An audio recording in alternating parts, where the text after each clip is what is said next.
Assalamualaikum warahmatullahi wabarakatuh. Apa kabar anak solih dan soleha? Semoga kalian selalu dalam lindungan Allah Subhanahu wa Ta'ala. Amin. Anak solih dan soleha, kali ini Bunda Mei mau belajar dengan kalian semua tentang surat Al-Ikhlas. Siapa yang hafal surat Al-Ikhlas? Ya, insya Allah pada hafal ya, karena suratnya pendek dan mudah dihafal. Coba bareng-bareng kita bersama-sama membaca surat Al-Ikhlas. A'udzu billahi minasyaitonir rajim. Bismillahirrahmanirrahim. Qul huwallahu ahad. Allahus shomad. Lam yalid wa lam yulad. Wa lam yakul lahu kufuwan ahad. Shadaqallahul azim. Nah, anaknya Bunda sudah hafalkan surat Al-Ikhlas? Sekarang saatnya membaca artinya surat Al-Ikhlas. Sudah paham belum? Kalau belum paham, kita pakai lagu ya supaya mudah paham. Coba kita mulai. 1, 2, 3. Katakanlah bahwa Allah itu satu, tempat bergantung dan meminta sesuatu, tidak beranak dan tidak beribu, tidak seorang pun yang setara dengan Allah. Katakanlah bahwa Allah itu satu, tempat bergantung dan meminta sesuatu, tidak beranak dan tidak beribu, tidak seorang pun yang setara dengan Allah. Terima kasih. Ya Bunda, kalian sudah belajar surat Al-Ikhlas dan artinya. Saat ini Bunda mau kasih hadiah dengan sebuah cerita. Cerita apa ya? Cerita tentang sebab-sebab turunnya surat Al-Ikhlas. Nah, di dalam buku I Love Quran ini diceritakan bahwa perjuangan Nabi Muhammad SAW untuk berdakwah, mengajarkan agama Allah, agama Islam di tengah-tengah kafir Quraisy di kota Mekah. Mereka begitu banyak yang menolak ajakan Rasulullah. Nah, tidak jarang Rasulullah dimarahin, dicaci, dilemparin batu, kotoran, bahkan yang terakhir Nabi Muhammad akan dibunuh. Nah, semua kafir Quraisy, pemuka kafir Quraisy pada waktu itu bermusyawarah ingin membunuh Nabi Muhammad.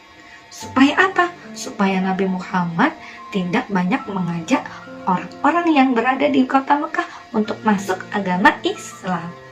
Nah, kesepakatan mereka didengarkan oleh sahabat Rasulullah. Ya Rasul, saatnya Rasul meninggalkan kota Mekah ini, karena kota Mekah ini sudah tidak aman lagi buat Rasul. Rasul akan dibunuh oleh mereka. Nah, pada malam hari Rasulullah Muhammad SAW bersama sahabat Abu Bakar yang sangat setia mulai menjalankan niat untuk hijrah ke kota Madinah. Nah, kemudian pada saat Nabi Muhammad SAW pergi berangkat mengendarai kuda dengan sahabat Abu Bakar untuk meninggalkan Mekah, ternyata diketahui oleh kaum kafir Quraisy. Kaum kafir Quraisy marah dan mereka membuat sayembara. Barang siapa yang bisa menemukan Nabi Muhammad baik dalam keadaan hidup maupun mati, dia akan mendapatkan hadiah 100 ekor unta merah atau 100 ekor kuda Arab yang harganya sangat mahal. Nah, pada saat itu ada seorang kafir Quraisy yang badannya tegap, dia kuat, namanya Suraqah. Nah, si Suraqah berkata, aku akan berjanji membawa Nabi Muhammad di depan pemuka kaum kafir Quraisy. Nah, pada saat itu Suraqah mengendarai kudanya yang kuat untuk mengejar Nabi Muhammad yang sedang dalam perjalanan menuju kota Madinah. Singkat cerita, Suraqah sudah mengetahui Nabi Muhammad dan hampir saja kudanya mengejar kudanya Nabi Muhammad. Suraqah berteriak, wahai Muhammad, tunggu aku wahai Muhammad. Nabi Muhammad terus mendaki kudanya agar dia selamat. Namun di saat di tengah-tengah Suraka mengejar Nabi Muhammad, kudanya Nabi Suraka terpeleset masuk ke dalam lubang. Lalu Suraka memanggil lagi, Muhammad, tolong aku Muhammad, tolong aku Muhammad. Nabi Muhammad itu adalah orang yang mulia. Ketika mengetahui Suraka berniat jahat, dia mencoba menghindar.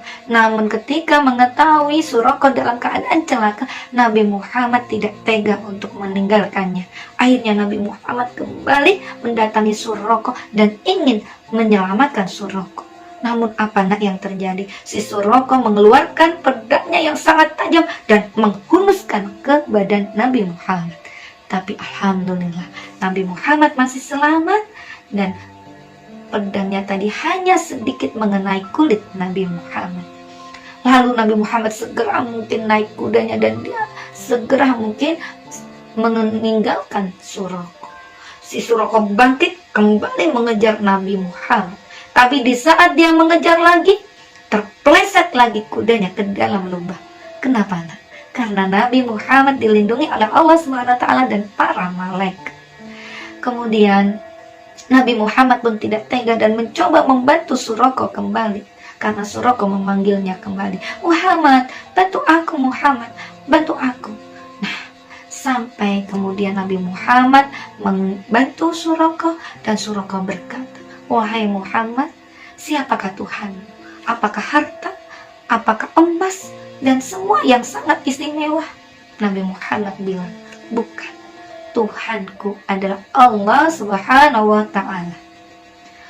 Si Suraka melihat kemuliaan Nabi Muhammad yang begitu mulia. Akhirnya hatinya yang keras, niatnya yang jahat yang ingin membunuh Nabi Muhammad, tiba-tiba luluh dan berubah ingin baik seperti Nabi Muhammad. Wahai Muhammad, engkau telah berbaik kepadaku, maka ajarkanlah aku untuk mengenal Tuhan. Subhanallah. Seketika itu Nabi Muhammad bersyukur karena kebaikannya telah menjadikan Suraka yang jahat menjadi orang yang baik. Dan saat itu Suraka pun masuk Islam dan Nabi Muhammad akhirnya kembali meneruskan perjalanannya menuju kota Madinah dalam keadaan selamat. Anak yang soleh dan soleha, ini adalah kisah surat Al-Ikhlas yang menunjukkan keikhlasan Nabi Muhammad dalam berdakwah, dan selayaknya kita semua meneladani dan mencontoh beliau yang begitu mulia dan ikhlas. Oke anaknya bunda yang soleh-solehah, mari kita semua terus semangat, senang mengaji, jangan lupa senang baca surat Al-Ikhlas ya. Demikian dari bunda, semoga bermanfaat. Akhirul kalam, wassalamualaikum warahmatullahi wabarakatuh.